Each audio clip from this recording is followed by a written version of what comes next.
बिस्मिल्लाहिर्रहमानिर्रहीम अस्सलाम वालेकुम। आज की इस वीडियो में हम अक़वाल मासूमीन अलैहिस्सलाम पार्ट 101 डिस्कस करेंगे। लेकिन वीडियो स्टार्ट करने से पहले अगर आपने हमारे चैनल को सब्सक्राइब नहीं किया जल्दी से सब्सक्राइब कर ले और साथ में बेल आइकन भी प्रेस कर दे ताकि आपको हमारी लेटेस्ट वीडियो की नोटिफिकेशन मिलती रहे। वीडियो स्टार्ट करते हैं। तकब्बुर, जो खुदराई से काम लेगा वो तबाह बर्बाद होगा और जो दूसरों से मशवरा लेगा वो उनकी अक्लों में शरीक हो जाएगा।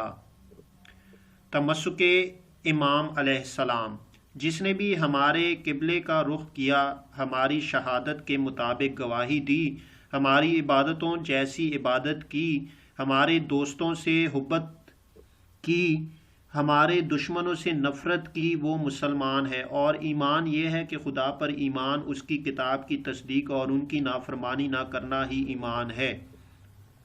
तमस्सुके अहले बैत रसूल सल्लल्लाहु अलैहि वसल्लम, जो हमारे गैर से वाबस्ता होकर हमारी मारिफत का दावा करे वो झूठा है।